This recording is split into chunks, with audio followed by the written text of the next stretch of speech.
Hello, my name is Donald Dobie. I'm a consultant microbiologist and clinical lead for microbiology at Black Country Pathology Services.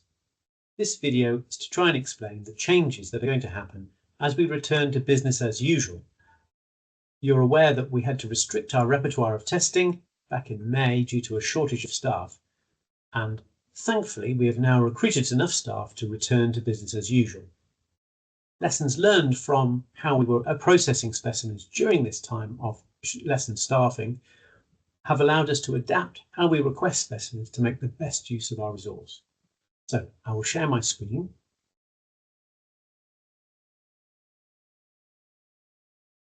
And hopefully you can see my slides now.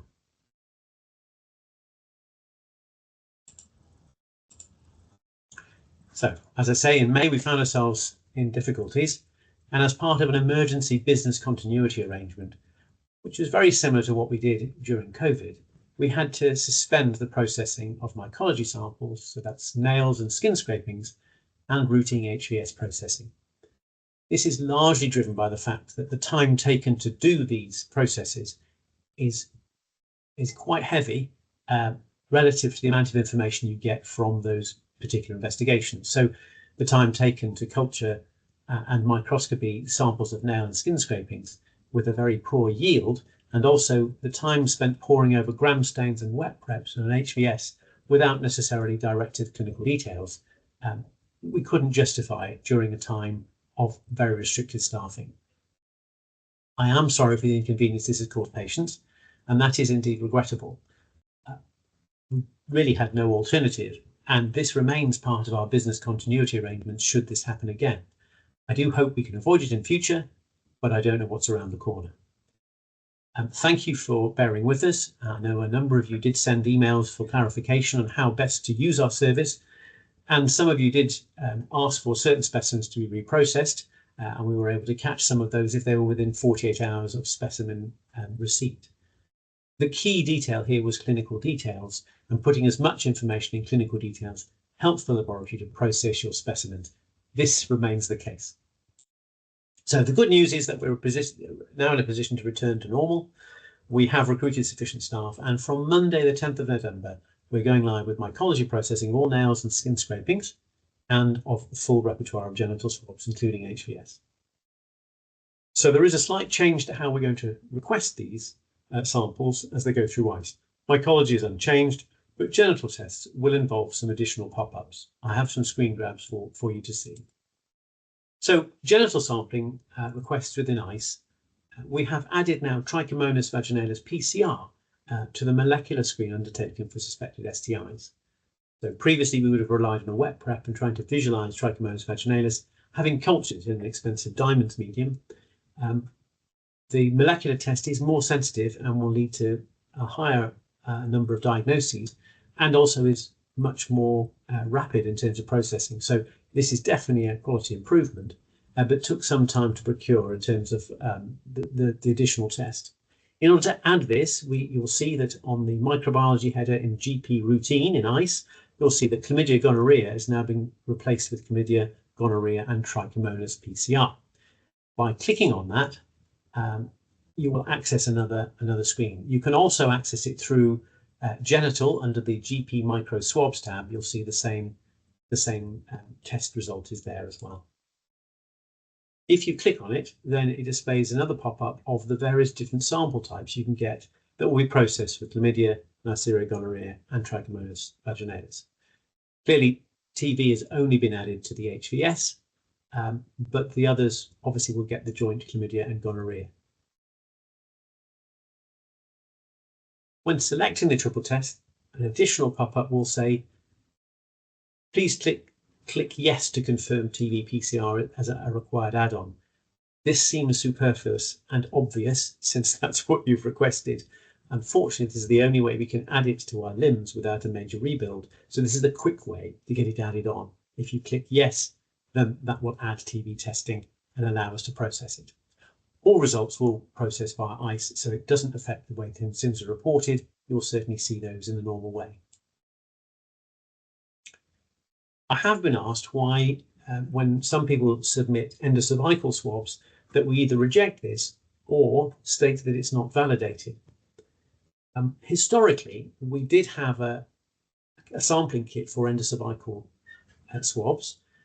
It was also a yellow-topped cobas tube, and we had a separate HBS swab kit, and we had a separate urine kit. The urine kit obviously only has the yellow-topped container. It's the same one for all those 3 kits, but the swabs were different between the HBSs and the endocervical.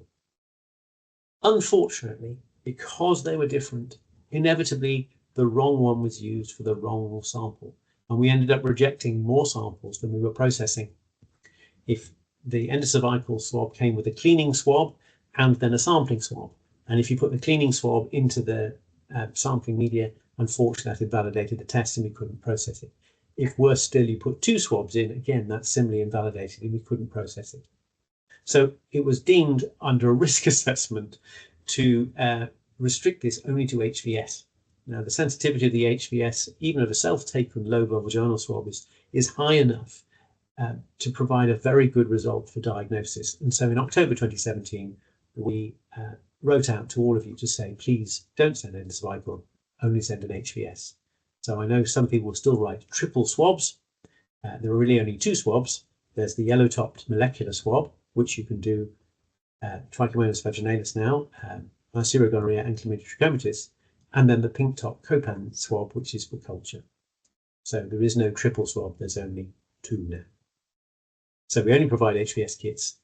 You can use the HVS kit on an eye if you're specifically looking for Chlamydia trachomatis in the eye. It will still have the comment that says this is not validated for this site because we aren't able to validate it ourselves. However, if it's positive, that will still direct therapy. So we then move on to genital culture. This too has changed. So for bacteriology, we have HVS swab for culture and microscopy. This has now been updated to only say HVS swab culture. That's because routinely we are not going to do microscopy on the vast majority. We don't need to do a wet prep because we're doing TV PCR if you suspect an STI, and a gram stain for bacterial vaginosis will only be indicated in certain individuals. So the HVS swab for culture, we're going to further ask a question. When you click on that, there's a pop-up that says, is this a screen for thrush only? And that's really where you have already treated a patient for thrush and it has returned or not responded, and you're interested in it being resistant to treatment so we can test for sensitivities. If that's the case, it will only get a thrush culture and we won't proceed to do any other further plates. And this is helpful because it makes best use of the sample. If you really think it's thrush, then we'll only look for thrush, and this will avoid unnecessary treatment from other individuals. If you don't think it's thrush, then it will obviously continue as an HVS swab. Now the swab for culture will then have another pop-up if you've said no to yeast, and it will say, is the patient pregnant? Responding yes to this will automatically cause it to be processed for BV. So BV is largely a clinical diagnosis, and it's characterized by a thin, clear discharge, non-purulent, in the absence of inflammation, with a fishy smell. It does change the pH of the vagina, and this can be established on examination, and therefore can be treated empirically with metronidazole. Obviously, some patients may fail to respond, or where the diagnosis is in doubt, you can certainly ask for BV. If you specifically want it and the patient is not pregnant, or you think there's another indication, such as they are now postnatal or post-op or post-procedure, where this might be a case, then please include that in the clinical details that you want to have it tested for BV, and we will select those for additional microscopy and gram staining. But routinely, we will not be doing bacterial vaginosis testing. This is largely because a large number of swabs from nursing homes were tested for all sorts of things, including STIs, where this was clearly not indicated. So it's just a way of directing our resources to an appropriate use. I hope this has been helpful. If there are any problems in terms of the return to normal, then you have my email address there displayed on the screen. We also have generic emails for clinical services at Wolverhampton, which is the micro-referrals email, at Dudley, at Russell Small Hospital, the microbiology inbox, and at MMUH and Sandwell General Hospital. There are consultant microbiologists there who can, again, respond to emails. I don't at the moment have a generic email for Walsall Manor Hospital, although there are 3 consultants there who can answer your queries. When we have this set up and we have an agreed route by which this can be done, we will disseminate this across Walsall. There is another podcast available, which I'm very grateful to Margaret Mascarenas, who she recorded a podcast with me on this very subject. I do go into a little bit of background about why we made the changes, and you can access that on the website displayed below. You have to access as a guest with the password WMEDSPODS!